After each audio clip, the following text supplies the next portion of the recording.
Halo, Assalamualaikum warahmatullahi wabarakatuh. Bertemu lagi bersama Bapak dalam mata pelajaran prakarya dan kewirausahaan.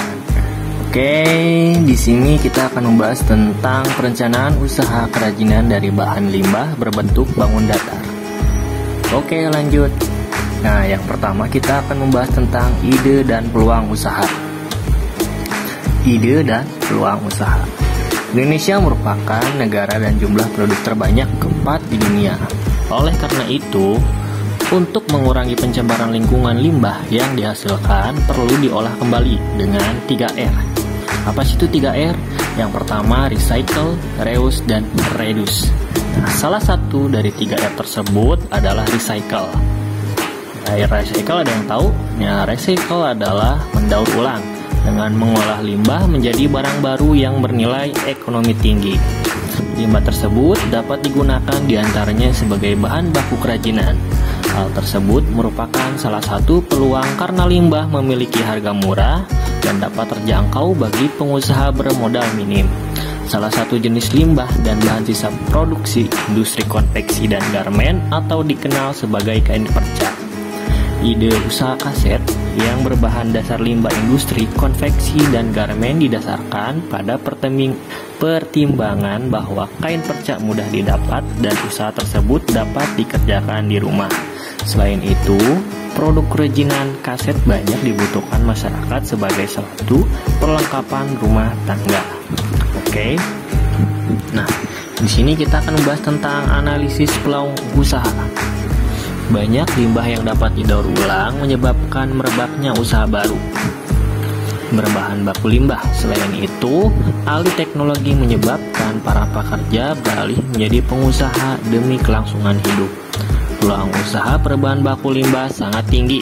Selain bahan bakunya murah, mudah didapat, dan tidak membutuhkan keahlian khusus untuk memulai usaha.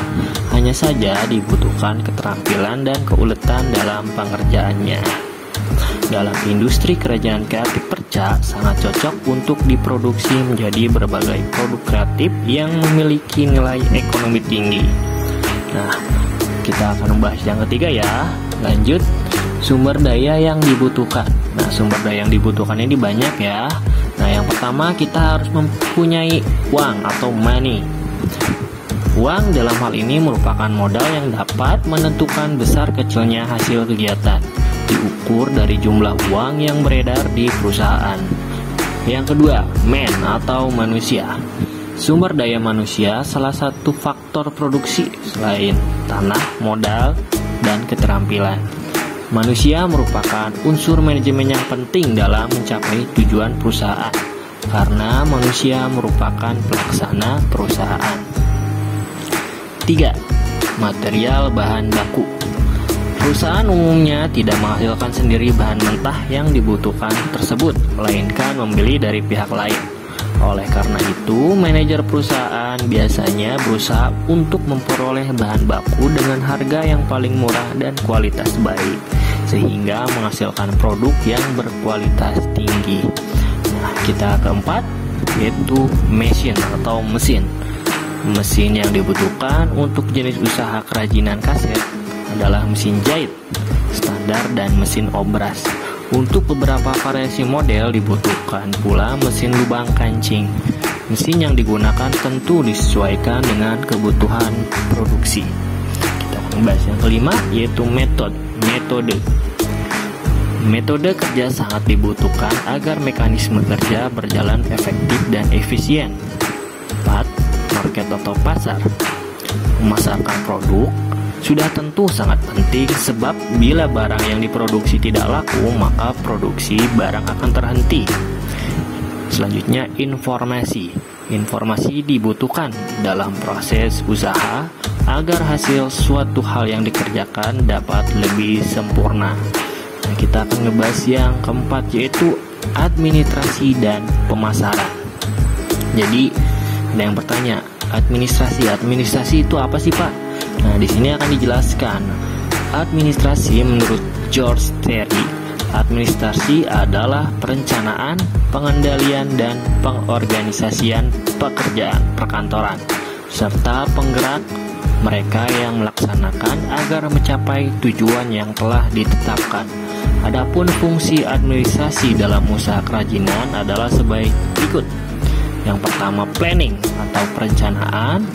Yang kedua, organizing atau pengorganisasian. Yang ketiga, staffing atau staff. Yang keempat, directing, pengarahan atau bimbingan. Coordinating, reporting, dan budgeting atau anggaran ya.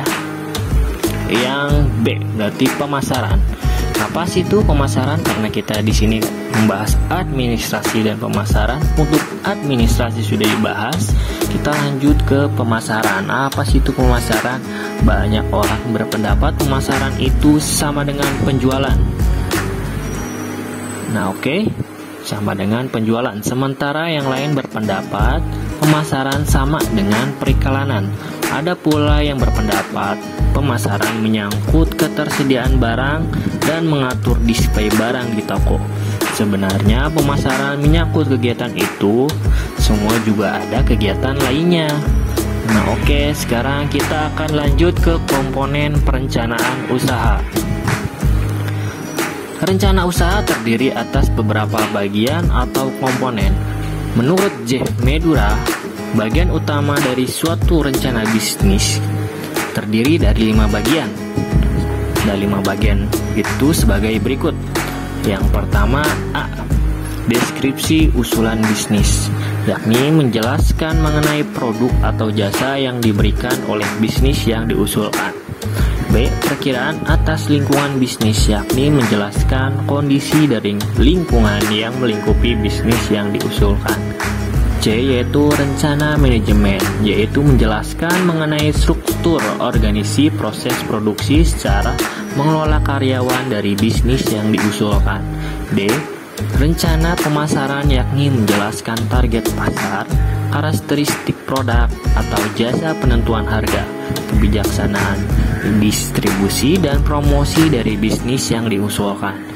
4. Rencana keuangan, yaitu membuat perkiraan dari pendapatan, pengeluaran laba, dan dana yang dibutuhkan untuk bisnis yang diusulkan.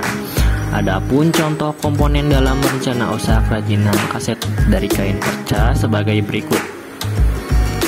Nah, ulasan deskripsi usaha. Yang pertama, sebelum memulai usaha sebaiknya dilakukan analisis SWOT yang bertujuan untuk mengetahui kekuatan dan kelemahan produk dan bisnis, yaitu strength kekuatan, weakness kelemahan, opportunity kesempatan, dan threat ancaman.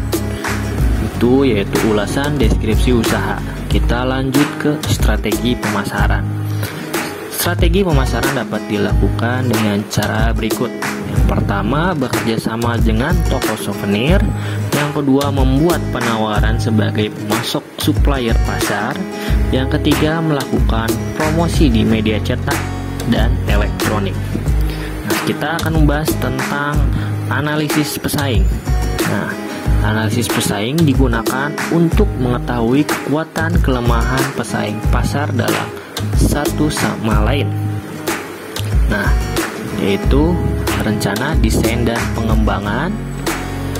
Yang keempat yaitu rencana operasional dan manajemen, yaitu tenaga kerja yang terdiri dari pemilik atau pendiri usaha dan pegawai manajemen sebagai berikut.